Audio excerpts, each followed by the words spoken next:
మీద అభిమానంతో జగనన్న మీద నమ్మకంతో మమ్మల్ని ఆశీర్వదించి 2019లో అక్కడ జగనన్నని ముఖ్యమంత్రిని చేసుకొని ఇక్కడ నన్ను ఎమ్మెల్యేని చేసుకున్న సందర్భంగా జగన్మోహన్ రెడ్డి గారు సంతకం చేసిన తర్వాత ముఖ్యమంత్రిగా తను చెప్పిన ప్రతి వాగ్దానాన్ని నెరవేర్చుకుంటూ పోతున్నారు. ఆ ప్రతి వాగ్దానంలో ప్రతి వెల్ఫేర్ స్కీము ప్రతి డెవలప్మెంట్ కూడా కులం మతం పార్టీ చూడకుండా ప్రతి ఒక్క ఊరికి ప్రతి ఒక్క వార్డుకి ప్రతి ఒక్క ఇంటికి కూడా వచ్చే విధంగా మేమంతా కూడా ప్రజాప్రతినిధులతో వైఎస్ఆర్సీపీ కుటుంబ సభ్యులతో అలాగే అఫీషియల్స్తో కోఆర్డినేట్ చేసుకుంటూ ముందుకు వెళ్ళాం. ఈరోజు వెల్ఫేర్ స్కీమ్స్ ప్రతి ఒక్కటి అందరికీ అందించడమే కాకుండా జగన్మోహన్ రెడ్డి గారు ప్రభుత్వం ఇచ్చే ప్రతి కార్యక్రమాన్ని అది సురక్ష అయినా ఆరోగ్య సురక్ష అయినా ఏ కార్యక్రమం పెట్టినా కూడా దాన్ని విజయవంతం చేస్తూ ప్రజలకి అవగాహన కల్పిస్తూ అవి ప్రజలకి అందుబాటులోకి వచ్చే విధంగా చేసుకుంటూ పోతున్నాం. సో ఇవన్నీ ఒక ఎత్తు అయితే ఈరోజు మీరు చూస్తే ఈ సీఎం రిలీఫ్ ఫండ్స్ అనేది మరొక ఎత్తు. ఎందుకంటే ప్రతి ఒక్కరు కూడా ఆరోగ్యశ్రీ కార్డు ఉపయోగించుకొని ఈరోజు ఏ హాస్పిటల్స్లో అయితే ఈ ఆరోగ్యశ్రీ ఉందో దానికి వెళ్లకుండా పోవటం వల్లే ఈ సీఎం రిలీఫ్ ఫండ్స్ అనేది ఇవ్వాల్సి వస్తుంది. దాని మీద జగన్ గారు స్ట్రిక్ట్గా మరి ఆరోగ్య సురక్షలో మీ అందరికీ కూడా అవగాహన కల్పించడం జరిగింది.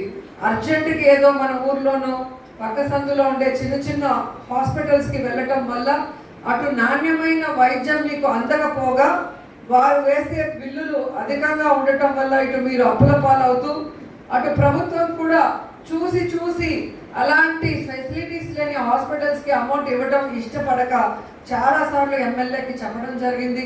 మేము కూడా ప్రజాప్రతినిధులకు చెప్పి ప్రజలకి అవగాహన కల్పించమని చెప్పడం జరిగింది.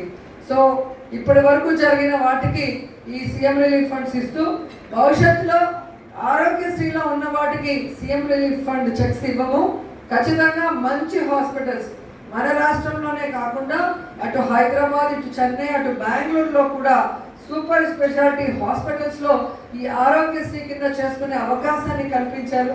సో ఆ యాప్ ఉంది, టోల్ ఫ్రీ నెంబర్ ఉంది, వాటిని డౌన్లోడ్ చేసుకొని ఏదైనా బాగాలేనప్పుడు నాణ్యమైన వైద్యాన్ని ఫ్రీ ఆఫ్ కాస్ట్తో తీసుకోమని ప్రతి ఒక్కరిని కూడా మనస్ఫూర్తిగా కోరుకుంటూ ఈరోజు మీరు చూస్తే ఇప్పటి వరకు దాదాపుగా 355 ఫైల్స్కి 4,45,63,000 రూపాయలని ఈరోజు నగిరిలో ఉన్న నా ప్రజల కోసం నేను తీసుకొచ్చానని గర్వంగా చెప్పగలను. సీఎం రిలీఫ్ ఫండ్ అనేది ఒక పెద్ద ప్రాసెస్.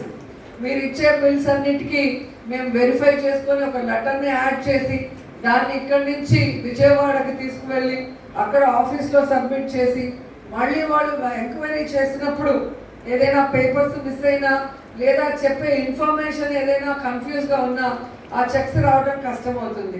వాటిని మళ్ళీ సీఎం దృష్టికి తీసుకెళ్ళి దాని జెన్యూనిటీ ఎంతవరకు ఉంది, అది పేదవాడు వాడికి ఎంత అవసరం అనేది తెలియజేసుకొని మళ్ళీ అన్న సంతకంతో అవన్నీ కూడా మీకు వచ్చే విధంగా ప్రతిసారి కూడా నేనే వెళ్ళి పర్సూ చేసి చేసుకురావడం అనేది మీరు గమనించాలి. ఎందుకంటే మీ మీద అభిమానంతో ప్రేమతో నన్ను మీరు గెలిపించి నా గౌరవాన్ని పెంచారు అని ఎప్పుడూ కూడా మీకోసం నేను ఏం చేయగలను, అది వెల్ఫేర్ అయినా డెవలప్మెంట్ అయినా లేదా నా చారిటబుల్ ట్రస్ట్ ద్వారా సర్వీస్ అయినా లేదా సీఎం రిలీఫ్ అయినా చేయడానికి రెడీగా ఉన్నాను, చేస్తాను కూడా భవిష్యత్తులోని ప్రతి ఒక్కరికి మాట ఇస్తున్నాను. దాదాపుగా 64 చెక్కులు 46 లక్షల దాకా అమౌంట్ ఇవ్వబోతున్నాం. చాలా సంతోషంగా ఉంది. 2 డేస్ ముందరే జగనన్న పిలిపించి సో అన్నీ కూడా మాట్లాడి ఖచ్చితంగా గెలుచుకొని రావాలి, మళ్ళీ మన అధికారంలో మీరు ఉండాలి, మీ ప్రాంతానికి అభివృద్ధి చేయాలని చెప్పి చాలా సంతోషంగా ఆశీర్వదించి పంపించారు. అలాగే ఏవైతే లాంగ్ పెండింగ్ ఉన్నాయో చెక్స్ వాటన్నింటినీ కూడా క్లియర్ చేసి నా చేతులతో నేనే తీసుకొచ్చాను. సో రేపో ఎల్లుండిలో కోడ్ వచ్చేలాగా ఉంది కాబట్టి ఈరోజు అందరికీ ఇవ్వాలని పిలువగానే వచ్చినందుకు అందరికీ కృతజ్ఞతలు తెలియజేస్తున్నాను. నన్ను మీ బిడ్డగా ఇద్దరిని ఆశీర్వదించి మళ్ళీ మమ్మల్ని గెలిపిస్తే మళ్ళీ 5 సంవత్సరాలు మీకు సంక్షేమాన్ని అభివృద్ధిని సర్వీస్ని చేస్తూ ఉంటామని కూడా మాట ఇస్తూ సెలవు తీసుకుంటున్నాను. జై జగన్, జై జై.